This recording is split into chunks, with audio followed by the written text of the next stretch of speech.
الحمد للہ وحدہ والصلاة والسلام علی من لا نبی بعد اما بعد فاعوذ باللہ السمیع العلیم من الشیطان الرجیم من حمزہ ونفخہ ونفثہ بسم اللہ الرحمن الرحیم یا ایھا الذین آمنوا اطیعوا اللہ واطیعوا الرسول ولا تبطلوا اعمالکم۔ شکر ہے اس اللہ احکم الحاکمین کا جس نے نماز فجر تکبیر اولیٰ کے ساتھ ادا کرنے کی توفیق عطا فرمائی۔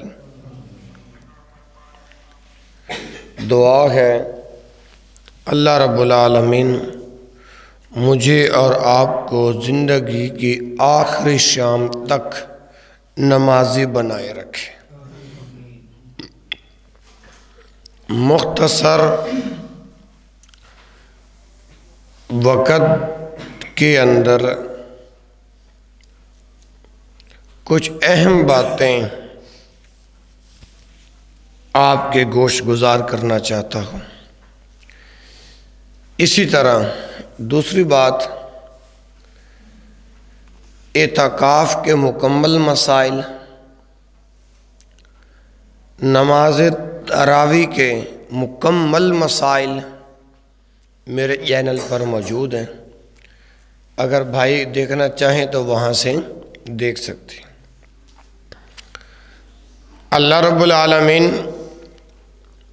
ارشاد فرماتے ہیں کہ اے اہل ایمان، یا ایھا الذین آمنوا، اے مومنو ایمان والو، اطیعوا اللہ، اللہ کی اطاعت کرو، وَأَطِيعُوا الرَّسُولَ، اور اس کے رسول کی اطاعت کرو، وَلَا تُبْطِلُوا أَعْمَالَكُمْ، اور اپنے اعمال برباد نہ کرو، اپنے اعمال ضائع نہ کرو۔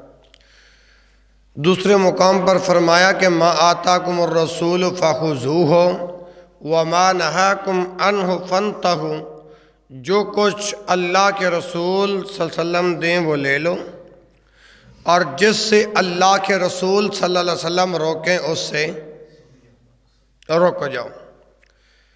اب اللہ کے محبوب پیغمبر صلی اللہ علیہ وسلم نے کس چیز سے روکا ہے؟ آئیے اللہ کے نبی صلی اللہ علیہ وسلم کی حدیث پڑھتے ہیں۔ یہ حدیث رواہ ترمذی، اسے امام ترمذی نے روایت کی ہے کتاب الادب کے اندر۔ باب جو باندھا ہے نا جی، وہ ہے باب ما جاء فی حفظ العورہ، یہ باب باندھا امام ترمذی رحمہ اللہ نے۔ اللہ اکبر کبیر۔ آج یہ 20 رمضان کا پیغام ذرا قلوب و اذہان کے اندر اتارنے کی کوشش کرنا، اور حدیث کا نمبر ہے 2794 2794۔ اب دیکھتے ہیں نا کہ اللہ کے رسول صلی اللہ علیہ وسلم نے کس چیز سے روکا ہے، اور ہم نے رسول اللہ صلی اللہ علیہ وسلم کا کلمہ پڑھ کے ہم مسلمان بنے، ہم امتی بنے۔ کیا بنے جی؟ امت۔ وَكَذَلِكَ جَعَلْنَاكُمْ أُمَّةً وَسَطًا لِتَكُونُوا شُهَدَاءَ عَلَى النَّاسِ۔ لیکن اب دیکھتے ہیں رسول نے کس چیز سے روکا ہے، میں اور آپ رکنے میں آتے ہیں یا نہیں آتے؟ اگر ہم رکنے میں آ جائیں تو سمجھ لو کہ ہم مسلمان ہیں۔ اگر رسول روک کے ہم رکنے میں نہ آئیں، اللہ روک کے ہم رکنے میں نہ آئیں، پھر کیا فتویٰ آئے گا؟ یستفتونک فی الکلب یا استفتونک فی الکلب فاذا ہوا اکبر المفتی، اس سوال کا جواب پوچھنے کے لیے کسی مفتی کے پاس جانے کی ضرورت نہیں۔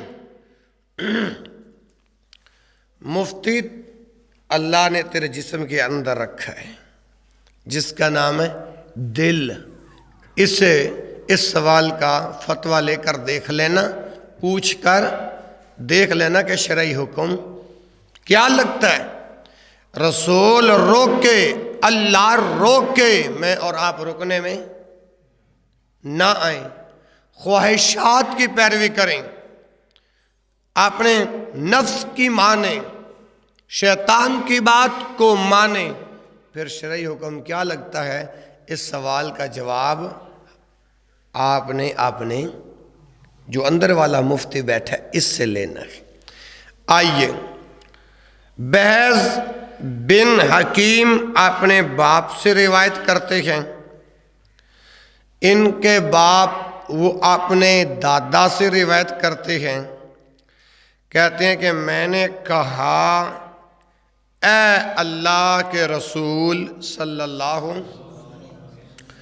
علیہ وآلہ وسلم، عورتنا ما نأتی منہا وما نظر، توجہ ماشاءاللہ، عورتنا ما نأتی منہا وما نظر، قال احفظ عورتک الا من زوجتک او ما ملکت یمینک، توجہ، قال قلت یا رسول اللہ صلی اللہ علیہ وآلہ وسلم اذا کان القوم بعضهم فی بعض قال ان استطعت اللہ یراک احد فلا ترینہا، قال قلت یا نبی اللہ، قال قلت یا نبی اللہ، توجہ، اذا کان احدنا خالیا، اذا کان احدنا خالیا قال فاللہ احق ان یستحیا منہ من الناس۔ اب یہ جو روایت پڑھی ہے نا، اب اس کا ترجمہ سماعت فرمائیں۔ پوچھا گیا عورتنا ما نأتی منہا وما نظر، اے اللہ کے رسول، ہم اپنے ستر سے کیا چھپائیں اور کیا ظاہر کریں؟ ستر کو آپ اچھی طرح جانتے ہو نا جی، ستر یہ ہے پنجابی والا ستر، جس کا مطلب ہے شرمگاہ کو ڈھانپنا، اور ایک عربی والا ستر ہے، اس کا معنی ہوتا ہے پردہ، جیسے وَمَن سَتَرَ مُسْلِمًا سَتَرَهُ اللَّهُ فِي الدُّنْيَا وَالْآخِرَةِ، جو کہ مسلمان کے عیبوں پر پردہ ڈالے گا میرا اللہ قیامت والے دن اس کے عیبوں پہ پردہ۔ تو یہاں پر پوچھا گیا عورتنا ما نأتی منہا وما نظر، اے اللہ کے رسول، ہم اپنے ستر میں سے کیا چھپائیں اور کیا ظاہر کریں؟ سوال کس سے کیا گیا؟ رسول اللہ صلی اللہ علیہ وسلم۔ آج مولوی سے سوال کر لو تو مولوی غصے ہوتا ہے، اہل الحدیث سے سوال کرو دل خوش ہوتا ہے۔ ہم تو کہتے ہیں آؤ پوچھنے والے بنو۔ اللہ کا شکر ہے ہم لوگوں پہ، اگر ہمیں آتا ہے جواب دے دیتے ہیں، ذہن میں نہیں تو کہتے ہیں کہ بھائی پڑھ کے بتا دیں گے۔ یہی بات جب رسول اللہ صلی اللہ علیہ وسلم سے پوچھی گئی، امام الانبیاء حضرت محمد رسول اللہ صلی اللہ علیہ وسلم نے جواباً ارشاد فرمایا، قال احفظ عورتک الا من زوجتک او ما ملکت یمینک. آپ صلی اللہ علیہ وسلم نے جواب دیا جب انہوں نے پوچھا کہ ہم اپنے ستر سے کیا چھپائیں اور کیا ظاہر کریں، آپ نے فرمایا احفظ عورتک، اپنی شرمگاہ کی حفاظت کر، یہی تیرا ستر ہے. احفظ، حفاظت کر، عورتک، اپنی شرمگاہ کی. اور آگے فرمائیں احفظ عورتک الا من زوجتک، مگر جو تیری بیوی ہے. زوجتک کا کاف خطاب کے لیے آتا ہے. الا من زوجتک او ما ملکت یمینک، کہا اپنی شرمگاہ کی حفاظت کر مگر اپنے بیوی سے اور لونڈی سے. بیوی سے اور لونڈی سے. رسول اللہ سے سوال کیا گیا، آپ نے جواب دے دیا. صحابہ کا دل مطمئن نہیں ہوا. کہا قال قلت یا رسول اللہ، کہا قلت میں نے یا رسول اللہ، اے اللہ کے رسول، اذا کان القوم بعضهم فی بعض، جب قوم کے لوگ آپس میں ملے جلے ہوں. مطلب کیا؟ کوئی ایسا مقام بھی آتا ہے جس میں مرد عورت اکٹھے ہوتے ہیں. مرد عورت، حدیث کے الفاظ اذا کان القوم بعضهم فی بعض، جب قوم کے لوگ بعض کے بعض آپس میں ملے جلے ہوں، اس وقت ہم اپنی شرمگاہ کی حفاظت کیسے کریں؟ جب قوم کے لوگ جس میں مرد اور عورتیں بھی شامل ہوں آپس میں ملے ہوئے ہوں. پھر کیا حکم ہے؟ جب رسول اللہ صلی اللہ علیہ وسلم سے جب یہ دوسرا سوال کیا گیا تو امام الانبیاء حضرت محمد علیہ وآلہ وسلم نے ارشاد فرمایا قال ان استطعت اللہ یراغ احد فلا ترینہا. قال آپ نے فرمایا ان استطاعت، اگر تو طاقت رکھتا ہے، ان استطاعت اگر تو قوت رکھتا ہے، ان استطاعت اگر تو غلبہ رکھتا ہے، اللہ یراغ احد، تیری شرمگاہ کو کوئی نہ دیکھے، فلا ترینہا، اور تو بھی کسی کو نہ دکھا، تو بھی کسی کو. ان استطاعت اللہ یراغ احد فلا ترینہا، کہا کہ کوئی تیری شرمگاہ کو دیکھ نہ لے اور تو بھی کسی کو نہ دکھلا. ہاں اگر انسان غذائے حاجت کرنے بیٹھا تو وہاں پر سانپ نے یا وٹھومے نے یا کسی زہریلی چیز نے شرمگاہ پر حملہ کر دیا تو پھر کیا حکم ہوگا؟ پھر دکھانا جائز ہوگا، علاج کرانا ڈاکٹر سے جائز ہوگا، ادروائز نہیں. ان لفظوں کو یاد کر لو، اللہ یراغ احد فلا ترینہا، کوئی تیری شرمگاہ کو نہ دیکھے اور تو بھی کسی کو نہ دکھلا. اور آگے فرمائے، کہتے ہیں گالا، راوی نے کہا قل تو میں نے کہا یا رسول اللہ، اے اللہ کے رسول صلی اللہ علیہ وسلم، اذا کان احدنا خالیا، جب ہم میں سے کوئی ایک رہ جائے، جب ہم میں سے کوئی تنہا رہ جائے تو پھر ستر کا کیا حکم ہوگا؟ اذا کان احدنا، نا ہم میں سے کوئی ایک رہ جائے، خالین اکیلا تنہا، تو تب کیا حکم ہوگا؟ رسول اکرم حضرت محمد صلی اللہ علیہ وآلہ وسلم نے ارشاد فرمایا قال فاللہ احق ان یستحیا منہ من الناس، پس پھر حق یہ ہے کہ اللہ زیادہ، فاللہ احق، پھر اللہ زیادہ حق رکھتا ہے کس چیز کا حق؟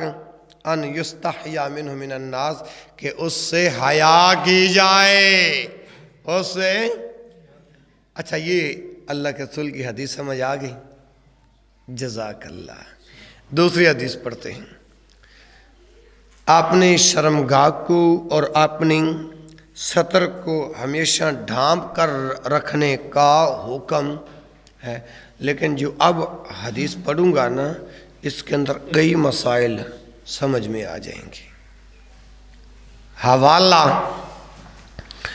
حوالہ ہے جی فتح الباری فی کتاب اللباس کی 10ویں جلد،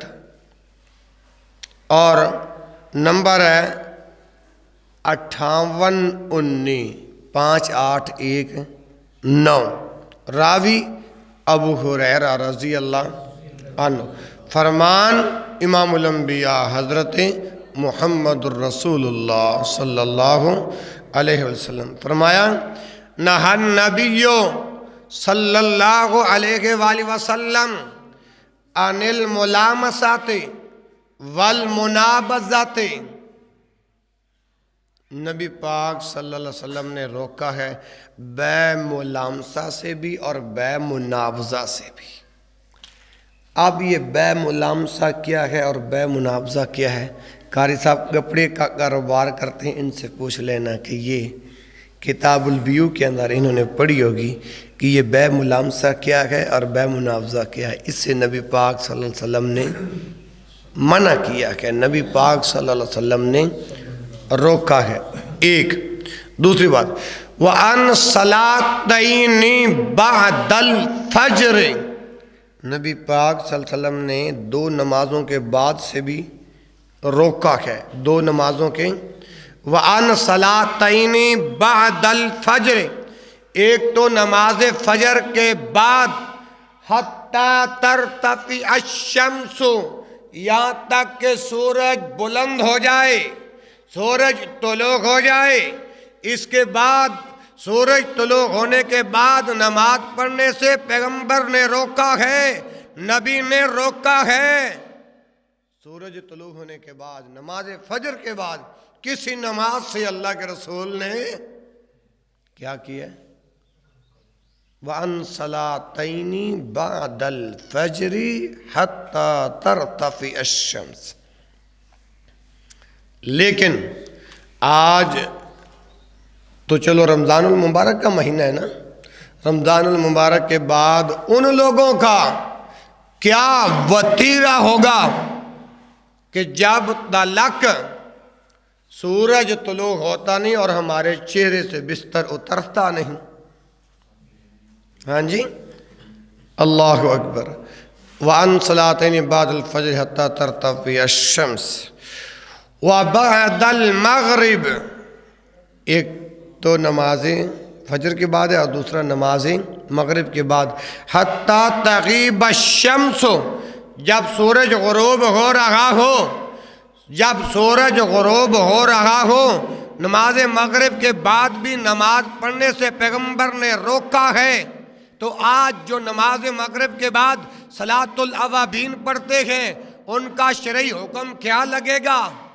ہاں جی، یہ چاشت کی نماز، جو اپنا یہ جتنے بھی نام ہیں یہ ایک ہی نماز کے نام ہیں۔ صلاۃ الضحیٰ، چاشت، اوابین، یہ ایک ہی نماز کے نام ہے۔ لیکن اب ہماری وضع کردہ ایجاد کیا ہے، اس سے مغرب کے بعد ادا کر لو۔ حالانکہ پیغمبر کی حدیث آپ کے سامنے ہے کہ نماز فجر کے بعد نماز پڑھنے سے پیغمبر نے روکا۔ نماز مغرب کے بعد جب سورج غروب ہو رہا ہو پیغمبر نے روکا۔ اللہ مجھے اور آپ کو رکنے کی توفیق عطا فرمائے۔ پیغمبر نے بے ملامسہ سے روکا، مجھے آپ کو رکنے کی توفیق عطا فرمائی۔ پیغمبر نے اپنا بے ملامسہ اور منابذہ سے روکا۔ یہ دور جاہلیت کی بیع ہے، اللہ ہمیں بھی رکنے کی توفیق عطا فرمائی۔ 2 مسائل اس حدیث سے اخذ ہوئے، اور تیسرا مسئلہ وَأَن يَحْتَبِيَ بِالثَّوْبِ الْوَاحِدِ لَيْسَ عَلَى فَرْجِهِ بَيْنَهُ وَبَيْنَ السَّمَاءِ وَأَن يَشْتَمِلَ السَّمَاءَ، یہاں تک جو میں نے الفاظ پڑھے نا، دو مسئلے اس کے اندر اور ہیں. وہ کیا ہے؟ فرمایا کہ وَأَن يَحْتَبِيَ بِالثَّوْبِ الْوَاحِدِ، بندہ آدمی ایک چادر لپیٹ کر گھٹنے سے اوپر کر کے نہ بیٹھے. ایک چادر لپیٹ کر اپنے گھٹنوں سے اوپر کر کے نہ بیٹھے. سمجھ آ گئی؟ نہیں تو بیان کے بعد ان لفظوں کے بارے میں پوچھ لینا. وَأَن يَحْتَبِيَ بِالثَّوْبِ الْوَاحِدِ، پیغمبر نے کیوں روکا ہے ایک چادر کے ساتھ بیٹھنے میں، اور وہ بھی چادر گھٹنوں سے اوپر ہو؟ وَأَن يَحْتَبِيَ بِالثَّوْبِ الْوَاحِدِ، آگے وجہ بھی اللہ کے نبی صلی اللہ علیہ وسلم نے بیان فرما دی ہے، اور وہ یہ ہے لَيْسَ عَلَى فَرْجِهِ، فرج ہے، لَيْسَ عَلَى فَرْجِهِ بَيْنَهُ وَبَيْنَ السَّمَاءِ، کہ اس کی شرمگاہ پر آسمان اور زمین کے درمیان کوئی چیز حائل ہے. اگر جب بندہ اس حالت میں بیٹھا ہوتا ہے پھر آسمان و زمین کے درمیان کوئی چیز نہ ہو تو اس طرح بیٹھنے سے یہ عمل میرے رب کو پسند لیسا فرجی ہی نہیں ہے اس کی شرمگاہ. لفظی معنی کرنے لگا. لیسا فرجی ہی اللہ فرجی، اللہ پر فرجی ہی اس کی شرمگاہ، شیئن کچھ بھی، بینہو اس کے درمیان، و بین السماء اور آسمان کے درمیان. سمجھ آ گئی؟ اور آگے فرمایا وَإِن يَشْتَمِلَ السَّمَّاءَ، اور گونگی بکل مار کر بیٹھنے سے بھی اللہ کے رسول صلی اللہ علیہ وسلم نے روکا ہے. گونگی بکل مار کر اگر آپ جمعے کے اندر بھی بیٹھو گے نا، تمہارا جمعے کا ثواب ضائع ہو جائے گا. اپنی طرف سے نہیں کہہ رہا بات، ذمہ دار بندہ ہوں، ذمہ داری کے ساتھ بات عرض کروں گا. اگر کسی کو شک ہو تو اس کا گھر پورا کر کے یعنی مطمئن کر کے جاؤں گا. سنن ابی داود حدیث کی کتاب ہے، کتاب الجمعہ کھولو، اور دوسری جلد متن والی کتاب الادب کھولو، اس کے اندر یہ الفاظ موجود ہیں. وَأَن يَشْتَمِلَ السَّمَّاءَ، گونگی بکل مار کر اگر آپ بیٹھو گے جمعے کے اندر تو آپ کا جمعے کا ثواب بھی. اس حدیث کے اندر کتنے مسائل بیان ہوئے. بے ملامسہ اور بے منابضہ سے پیغمبر نے روکا. دوسرا مسئلہ، دو نمازوں کے بعد جو انسان عبادت کرتا ہے اس سے اللہ کے رسول نے روکا ہے. پھر ایک کپڑے چادر کے ساتھ اس انداز میں بیٹھنے سے بھی پیغمبر نے روکا ہے. اور اس حدیث سے پانچواں مسئلہ یہ ہے کہ گونگی بکل مارنے سے بھی اللہ کے پیغمبر نے. دو احادیث کے اندر اتنے مسائل بیان ہو گئے. آگے آؤ، یہ بات جو ہے نا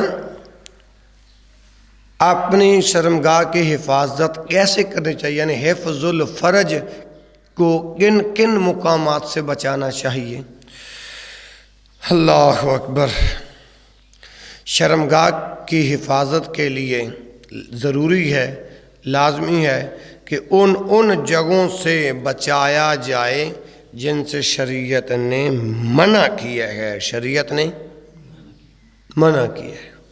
قرآن پاک سے دلیل والذین هم لفروجہم حافظون، وہ لوگ جو اپنی شرمگاہوں کی حفاظت کرتے ہیں، الا علی ازواجہم، مگر جو ان کی بیویاں، او ما ملکت ایمانہم، جو ان کی ملکیت لونڈیاں ہیں، فإنہم غیر ملومین، تو پس یقیناً ان پر کوئی ملامت نہیں.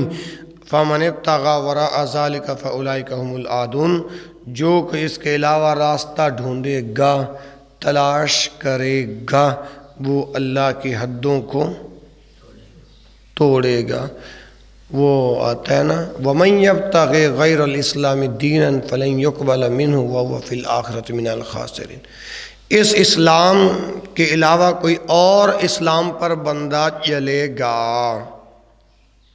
وہ اللہ کی بارگاہ میں قابل قبول فلن یقبل منہ، وہ اللہ کی بارگاہ میں قابل قبول، وہو فی الآخرۃ من الخاسرین، اور آخرت کے اندر یہ لوگ خسارے کے اندر ہوں گے، گھاٹے کے اندر ہوں گے۔ جو اسلام اللہ نے اپنے پیغمبر محمد صلی اللہ علیہ وسلم کے سینے پر نازل فرمایا، اس اسلام کے اندر شرم گاہ کی حفاظت کرنا ضروری ہے۔ کیا ہے؟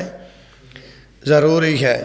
معلوم ہوا کہ فرج کے صحیح استعمال کی جگہ لونڈی اور بیوی ہے، اس کے علاوہ کوئی بھی راستہ ہو وہ ناجائز ہے۔ مثلا زنا، لواطت، مشت زنی، یہ بڑی اہم باتیں ہیں۔ زنا، لواطت، مشت زنی، متع اور حلالہ، یہ 5 چیزیں آپ کے سامنے ان کے نام لیے، ان کی تھوڑی تھوڑی تشریح کر کے انشاءاللہ میں بات کو ختم کر دوں گا۔ پہلے نمبر پر ہے زنا۔ پہلے نمبر پر کیا ہے؟ پیار سے بولو، کیا ہے؟ زنا کے بارے کے اندر شریعت کا کیا حکم ہے؟ زنا کار مرد ہو یا عورت ہو، زنا کار مرد ہو یا عورت ہو، یہ حرام فعل کے شرعی طور پر جو سزا کے مستحق ہیں وہ ہے زانی مرد تے زانی عورت، زانی مرد زانی عورت۔ اچھا پھر اس کی بھی آگے، اگر زانی مرد گمارا گئے پھر شریعت کے حد اور سزا کیا ہے؟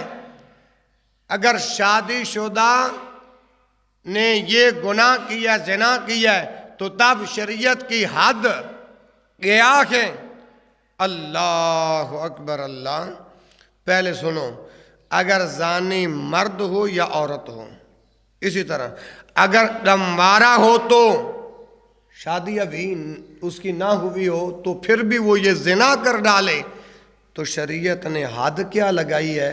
100 درے، 100 کوڑے۔ کیا؟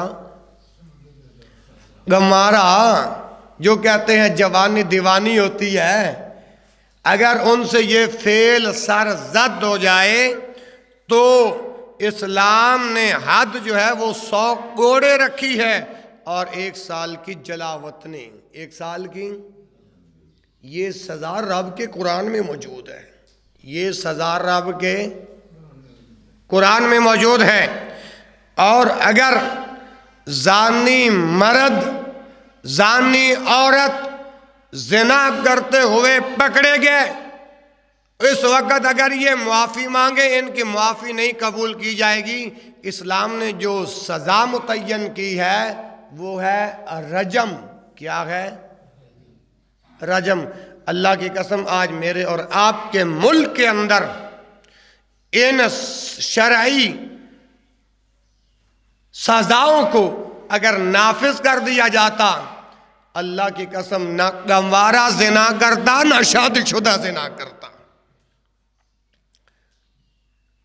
اللہ اکبر۔ دعا کرو اللہ عمر جیسا حکمران عطا فرما دے۔ اچھا، یہ جو آپ کے سامنے جو اسلام کے جو حد میں نے بیان کی ہے، اس کی دلیل کہاں ہے؟ یہ رب کے قرآن کے اندر موجود ہے۔ اللہ اکبر۔ قرآن میں بھی ہے اور حدیث میں بھی ہے۔ سورۃ نور کی آیت نمبر 2، سورۃ نور کی آیت نمبر 2، اور یہی بات پیغمبر کے فرمان سے بھی انشاءاللہ آپ کے سامنے پیش کرتا ہوں۔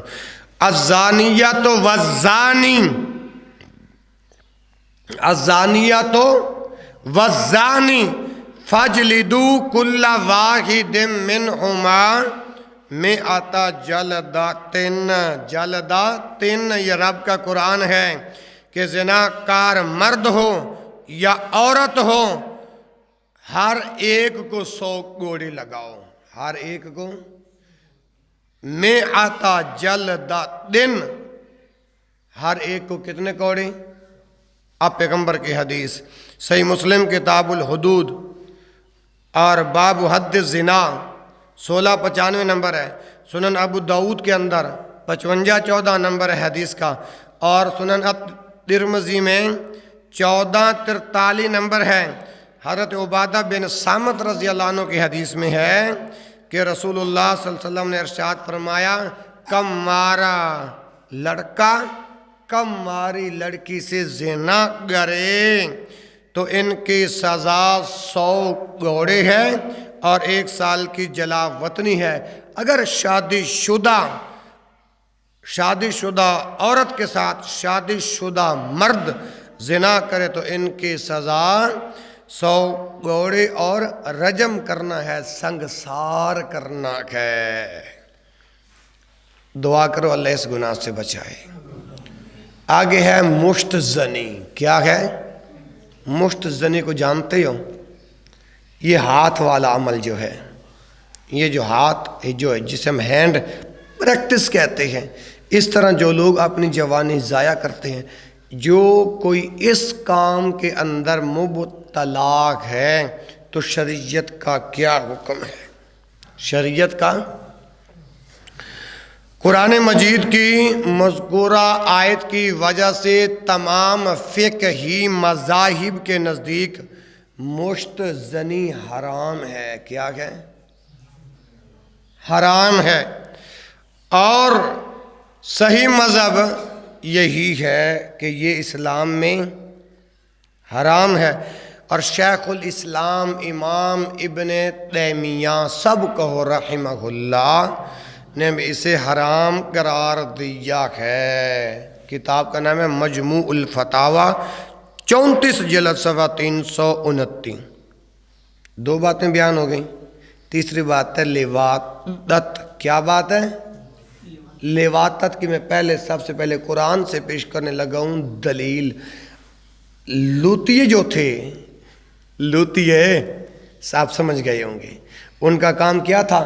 اِنَّكُمْ لَتَأْتُونَ الرِّجَالَ شَهْوَةً مِّن دُونِ النِّسَاءِ۔ عورتوں کو چھوڑ کے مرد مرد کے ساتھ، بچے بچے کے ساتھ یہ کام کرتے تھے لیواتت۔ جس کے اندر یہ گناہ پایا گیا اس کی سزا کیا ہے؟ حدیث سے پہلے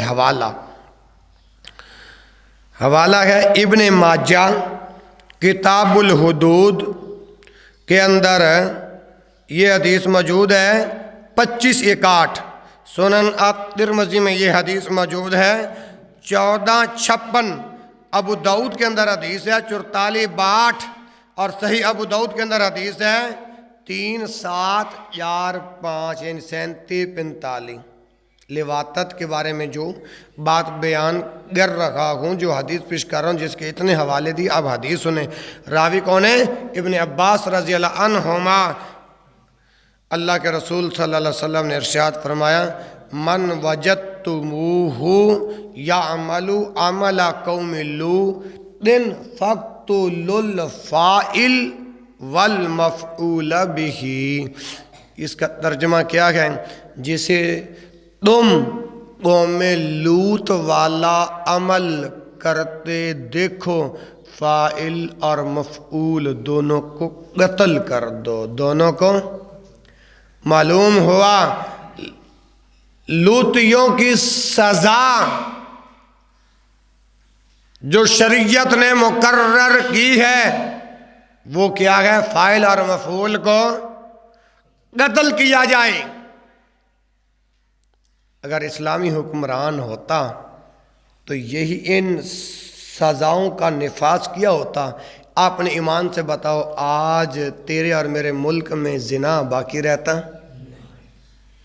اللہ اکبر۔ اچھا، یہ ایک روایت میں ہے دونوں کو قتل کر دو، چاہے وہ شادی شدہ ہیں یا بغیر شادی شدہ ہیں۔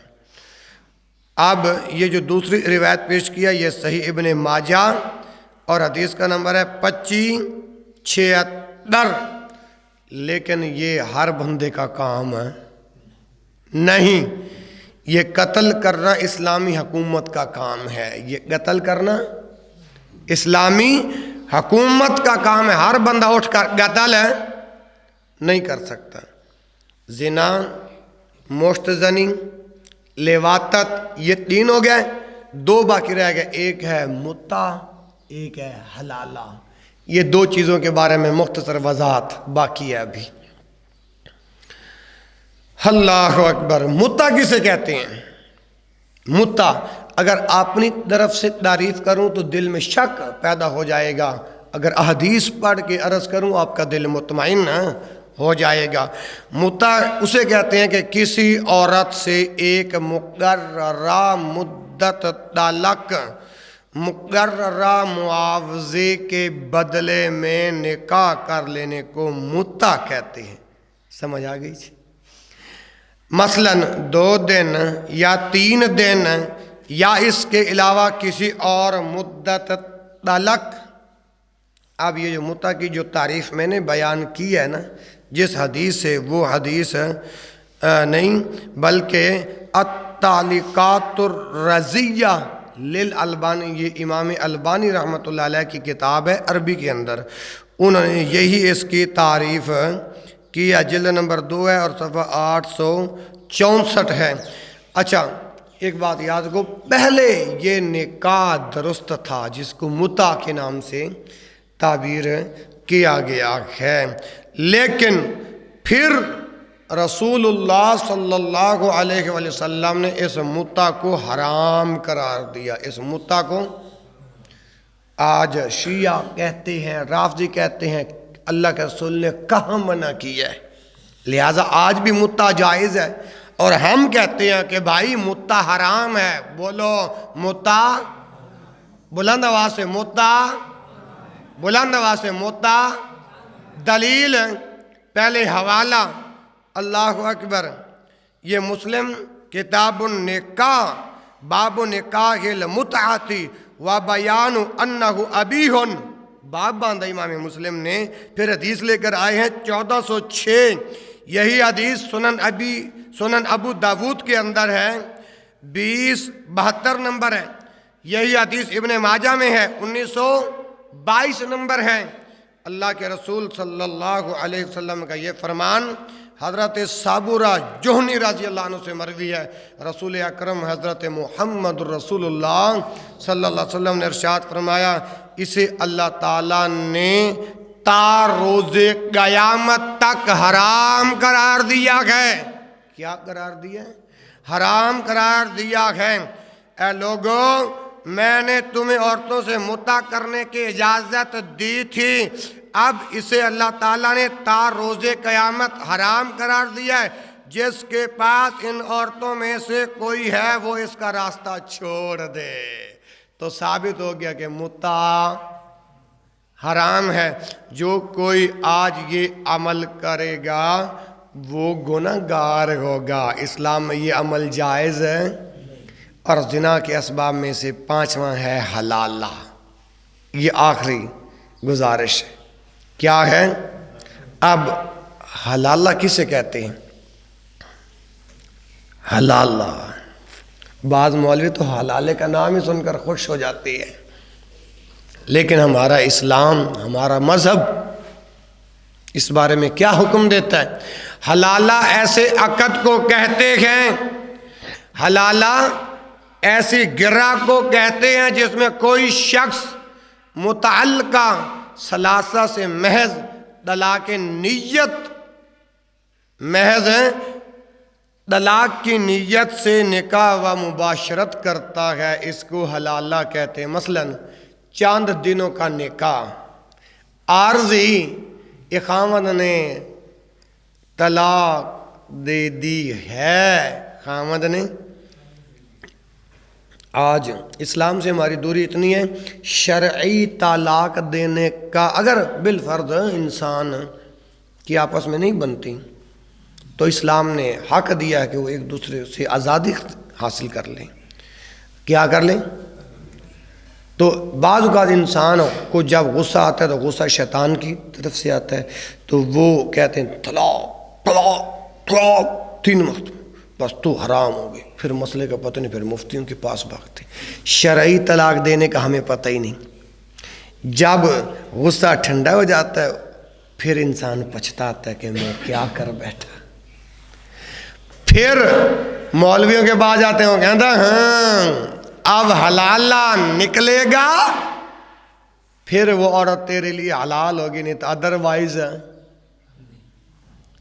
یعنی چاند دنوں کے لیے، چاند راتوں کے لیے وہ عارضی نکاح کر کے وہ جو بھی حلالہ نکالنے والا ہوتا ہے وہ اس کی عزت لوٹتا ہے۔ کئی واقعات ایسے آئے ہیں، جو بندہ حلالہ کروا رکھا ہوتا ہے نا، عارضی نکاح کسی کے ساتھ کرتا ہے، جب چند دنوں کے بعد آتا ہے کہتا ہے بھائی میری بیوی نو طلاق دے تے میری ہن بیوی حلالہ نکل گیا۔ وہ کہتا ہے کیڑی تیری بیوی، نکاح میرے نال ہویا ہے، چل نکل جا۔ تو پھر ہاتھ پچھتائے کیا، جب چڑیاں چگ گئیں کھیت، پھر بندہ بعد میں پچھتاتا ہے۔ تو حلالہ اسے کہتے ہیں تاکہ وہ عورت پہلے شوہر کے لیے حلال ہو جائے، اس غرض سے کرنے والے کو محلل کہتے ہیں۔ حلالہ کرنے والے کو عربی میں محلل یاد کر لو، محلل کہتے ہیں، حلالہ کرنے والے کو محلل کہتے ہیں۔ اور جس کے لیے عورت کو حلال کیا جا رہا ہے اسے محللہ کہتے ہیں، یعنی پہلے شوہر کے لیے۔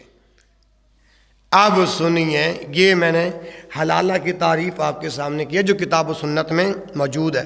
اب شریعت کا کیا حکم ہے؟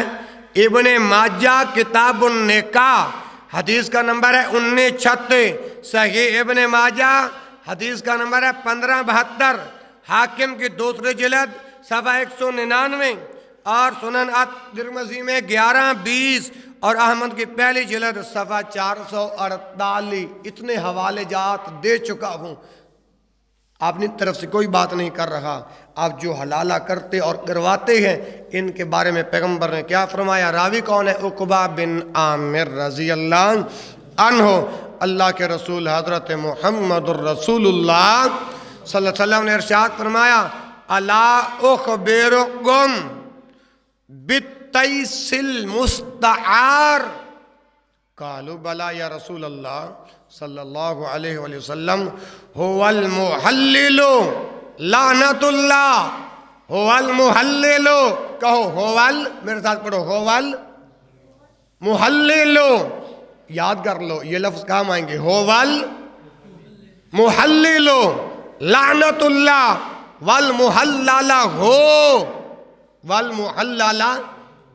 اب اس کا ترجمہ کیا ہے، کہتے ہیں الا اخبرکم بالتیس المستعار، کیا میں تمہیں ادھار کے سانڈ کی خبر نہ دے دوں؟ الا اخبرکم، کیا میں تمہیں خبر نہ دوں؟ کس چیز کی؟ بالتیس المستعار، ادھار کے سانڈ کی خبر ہے، نہ دوں؟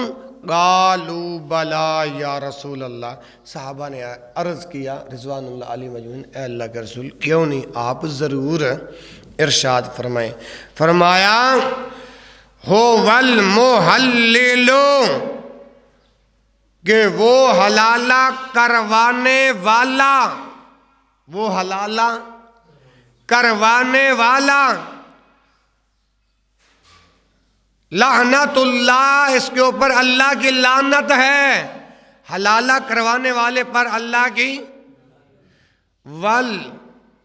لعنت اللہ المحلل والمحلل ہو، کہ وہ حلالہ کرنے والا ہے، اللہ نے حلالہ کرنے والے پر اور جس کے لیے حلالہ کیا جا رہا ہے دونوں پر لعنت فرمائی ہے۔ کیا فرمائی ہے؟ معلوم ہوا کہ حلالہ کرنے والا اور جس کے لیے کروایا جا رہا ہے ان دونوں پر پیغمبر کائنات نے، امام الانبیاء نے لعنت فرمائی، اور جس فعل پر پیغمبر لعنت فرما دے وہ عمل ملعون ہوا کرتا ہے۔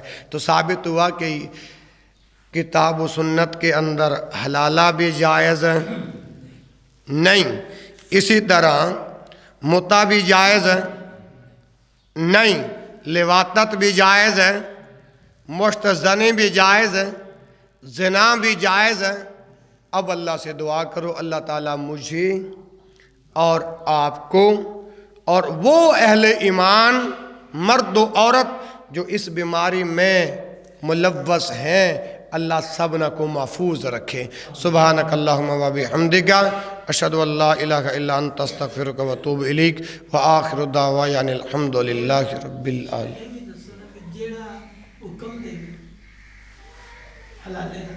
وہ بھی اسی دے اندر شمار ہوئے گا. ایک تا حلالہ کرنا حلال ہے, ایک دونوں نے آپس فریق, ایک جن دے کو فتوہ لیا جاندہ ہے جڑا اس فتوہ دیندہ ہے اس انسان دے لیا وہ بندہ کبیرہ گناہ دا مرتکب جے. سب تو زیادہ تو گناہ دا مرتکب. ہاں جی وڈے گناہ دا مرتکب ہے. تھوڑی اور جو بڑے گناہ کا مرتکب ہوتا ہے نا جی, وہ جب تک اللہ کی بارگاہ میں سچی توبہ نہ کرے اللہ اس کو معاف نہیں کرے گا. یعنی کبیرہ گناہ اکبر الکبائر جسے کہا گیا, اکبر الکبائر گناہ سب سے بڑا گناہ جو حکم جاری کرنے والا ہے, سب سے پہلے اسی کی پکڑ ہوگی. اور مزابنہ فرشتے ایسے بندے کو اس کی مشکوں سے باندھ کر اور گھسیٹ کر رب کی جہنم میں گرا دیں گے. دلیل وَإِذَا أُلْقُوا مِنْهَا مَكَانًا ضَيِّقًا مُقَرَّنِينَ هُنَالِكَ دَعَوْا ثُبُورًا. ایسے لوگوں کے مشکوں کو جب باندھ کر جہنم میں گرایا جائے گا, وہاں یہ اپنے لیے موت کو پکاریں گے لیکن موت آئے گی. لہذا جو اس کام کا حکم دیتا ہے وہ بڑے گناہ کا مرتکب ہے. جب تک وہ معافی نہیں مانگے گا اللہ نے اسے معاف نہیں کرنا. ہاں جی کوئی اور بھی سوال ہے تو کر لیں.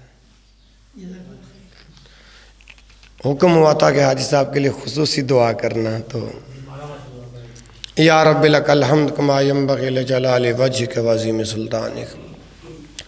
اللہم صلی علی محمد وعلی آل محمد کما صلیت علی ابراہیم وعلی آل ابراہیم انک حمید مجید.